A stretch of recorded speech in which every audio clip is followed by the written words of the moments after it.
मालक प्रसाद आचार्य सरस्वती विद्या मंदिर किशनगंज। प्यारे भैया बहनों, आज की हिंदी की कक्षा 9 के भैया बहनों के लिए है। आप पिछले भाग में पढ़ चुके हैं कबीरदास के बारे में। कबीरदास हिंदी साहित्य के किस काल से संबंधित हैं, उनका जन्म काल क्यों विवादास्पद रहा, उनका लालन पालन कैसे हुआ, उन्होंने किन किन काव्य ग्रंथों की रचना की, उनके ज्ञान का आधार क्या रहा, उनकी शिक्षा दीक्षा विधिवत नहीं हुई, फिर भी ज्ञान के आधार पर, अनुभव के आधार पर उन्होंने ज्ञान भक्ति की जो स्थिति तात्कालिक समाज को लेकर बन रही थी, उस स्थिति पर उन्होंने धार्मिक आडंबरों का खंडन किया है। मायावी लोक में फैले अंधकार को दूर करने का प्रयास किया है। अनुभव और ज्ञान के आधार पर प्रकाश फैलाने का, ज्ञान का प्रकाश फैलाने का काम किया है। समाज की कुपमंडुकता दूर करने की कोशिश की है। तो उनके दो दोहों के बारे में जो हम लोग साखियाँ पढ़ रहे थे, उसमें दो साखियों का हमने अर्थ आपको बता दिया था। सरलार्थ भी बताया था, विशेषार्थ भी बताया था। आज तीसरा दोहा है, हस्ती चढ़िए ज्ञान को सहज दुलीचा डार, स्वान रूप संसार है भूकन दे झक मारी। यह जो तीसरा दोहा है, फिर से एक बार सुनिए कि हस्ती चढ़िए ज्ञान को सहज दुलीचा डारी, स्वान रूप संसार है भूकन दे झक मारी।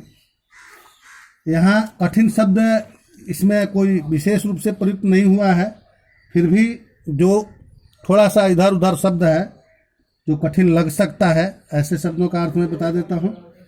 हस्ती का अर्थ है यहाँ हाथी, सहज का अर्थ है स्वाभाविक, दुलीचा का अर्थ कालीन, स्वान कुत्ता को कहते हैं, और झक मारना जिसका अर्थ होता है वक्त बर्बाद करना, समय व्यर्थ बिताना। प्रसंग की अगर बात करें तो प्रस्तुत साखी में ज्ञान के महत्व को दर्शाते हुए महात्मा कबीर जी ने ईश्वर प्राप्ति के ज्ञान को प्रमुख आधार माना है।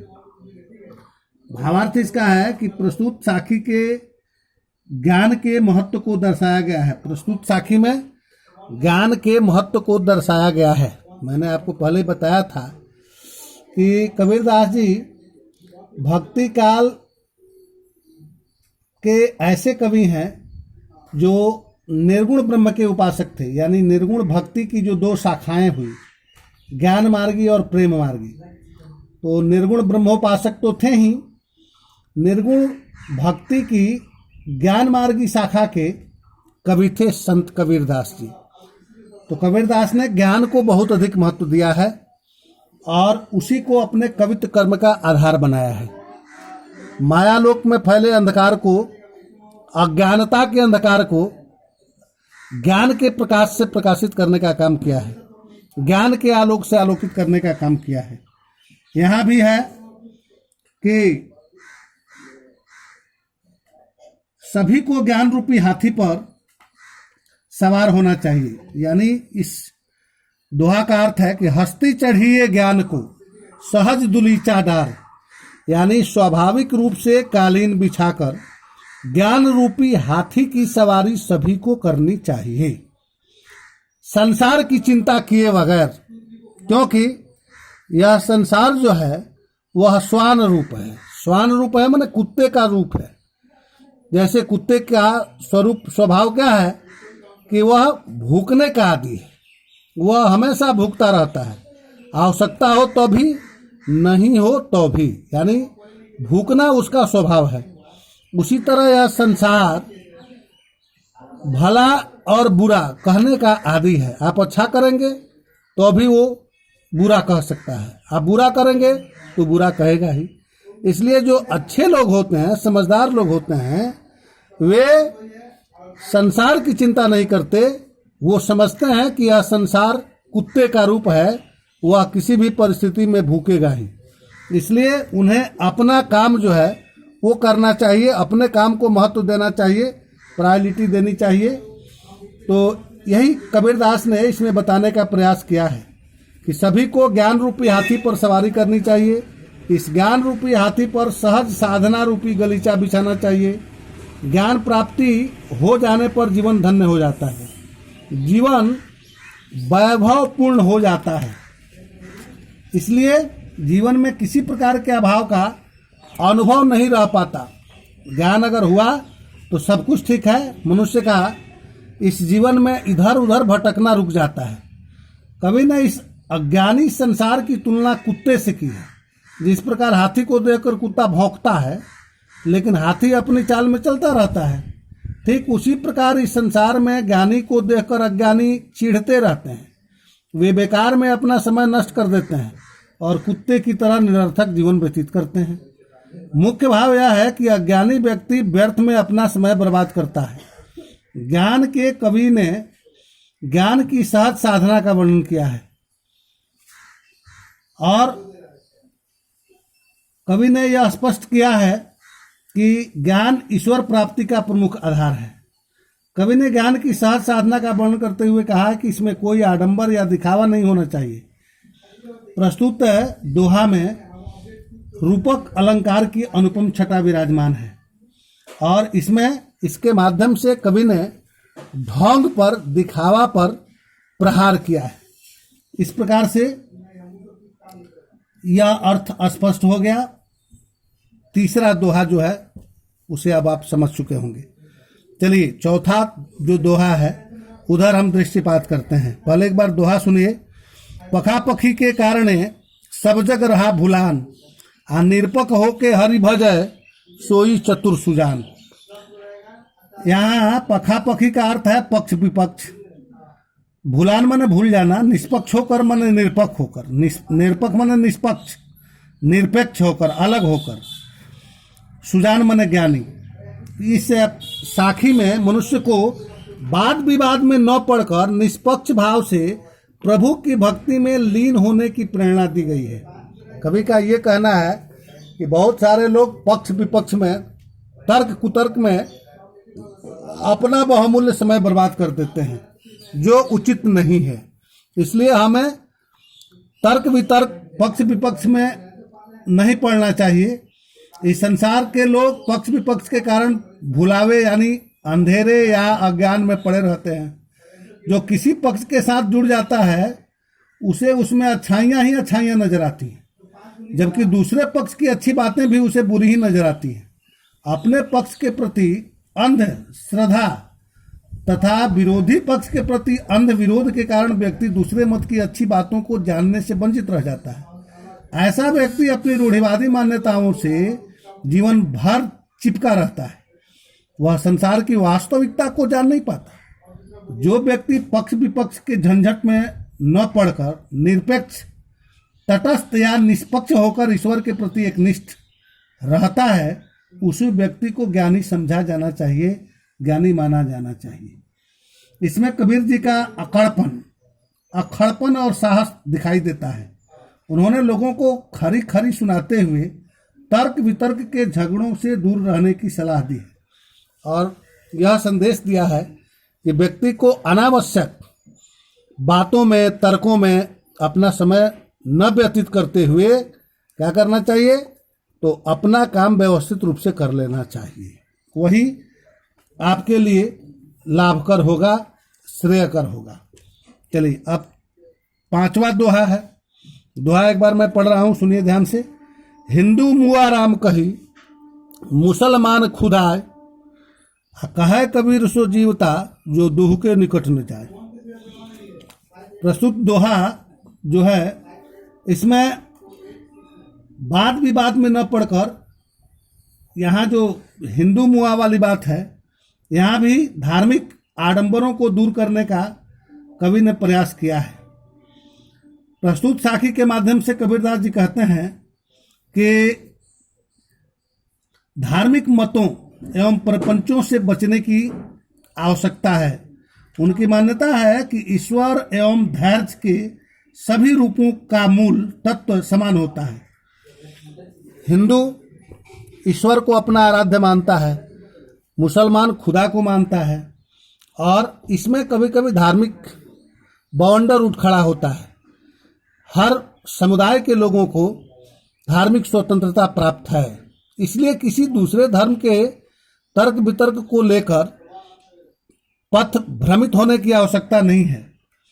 हिंदू राम का नाम लेते लेते और मुसलमान खुदा का नाम लेते लेते ये दोनों अपना जीवन नष्ट कर लेते हैं। वही व्यक्ति सच्चे अर्थों में जीवित है, पूज्य है, जो इन दोनों के निकट नहीं जाता। कहने का तात्पर्य है कि ईश्वर सर्वव्यापी है, अनश्वर है, सर्वव्यापी है, सर्वशक्तिशाल है। लोग भ्रमवश उन्हें अलग अलग मानते हैं। राम और खुदा एक ही हैं। उनके राम पर किसी प्रकार का भेदभाव उत्पन्न करना ठीक नहीं है। आज अच्छा जीवन वही व्यक्ति व्यतीत करता है जो किसी संप्रदाय विशेष के बहकावे में न पड़कर अपने कर्तव्य पथ पर निश्चित रूप से आगे बढ़ता जाता है, चलता जाता है और झंझटों से दूर अपने आप को रखता है। यानी जो व्यक्ति सांप्रदायिक भेदभाव और कट्टरता से दूर रहता है वही जीवित है। जो व्यक्ति आपसी भेदभाव में पड़कर ईश्वर को भूल जाता है वह मृत प्राय है।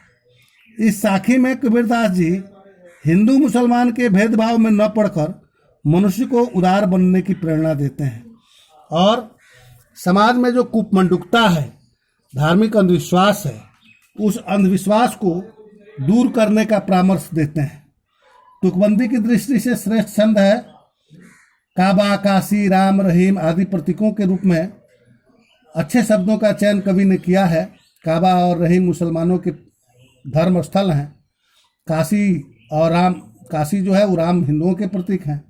इस प्रकार से बैठी कबीरा जिम का बिंब प्रभावशाली है। आइए अब हम अगले दोहा की ओर दृष्टिपात करते हैं। अगला दोहा है वो है कि काबा फिरी काशी भया, राम ही भया रहीम। ये आपको अभी बताया। काबा फिरी काशी भया, राम ही भया रहीम, मोट चून मैदा भया, बैठी कबीरा जी।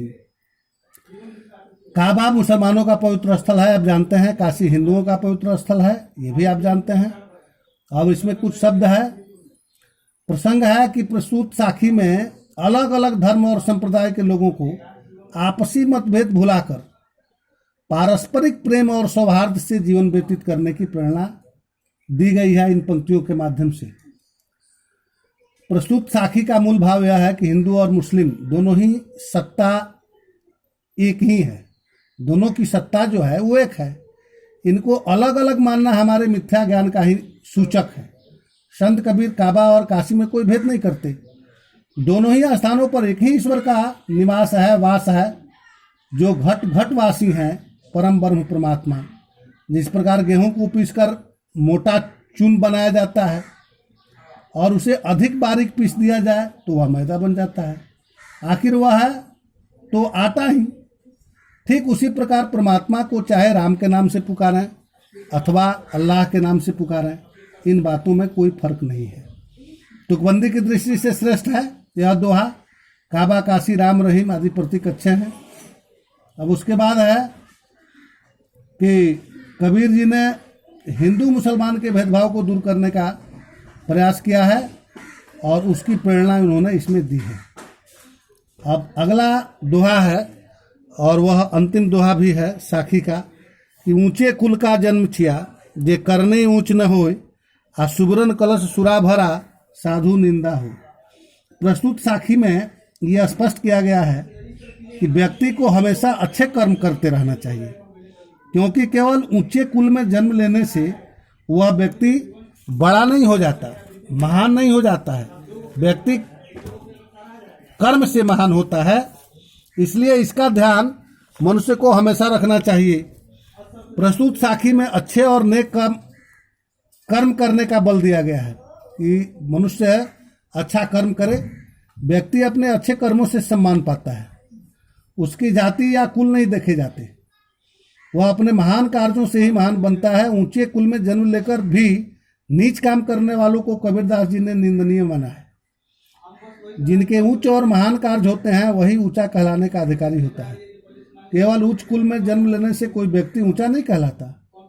कभी कबीर उदाहरण देकर समझाते हैं कि यदि सोने के कलश में शराब भरी हुई हो तो भी साधुजन उसकी दुहाई नहीं देंगे, उसकी बुराई ही करेंगे, है ना। इस एक दोहा में दृष्टांत अलंकार है, बड़ा सुंदर प्रयोग है उसका। और सुवर्ण कलश सुरा में अनुप्रास अलंकार है, 6 का अनुप्रास है। साखी में अच्छे और अनेक कार्य करने पर बल दिया गया है कि अच्छा और नेक काम मनुष्य करे, दुष्कर्मों के हानिकारक प्रभावों से बचे। मनुष्य को बुरे कर्मों से बचने की प्रेरणा दी गई है। जो यह प्रेरणा लगभग उनकी जितनी साखियां हैं और साखियों के जितने दोहे हैं, लगभग सब में इस तरह का विचार उन्होंने प्रकट किया है, जिसे हमें आत्मसात करना चाहिए। धन्यवाद।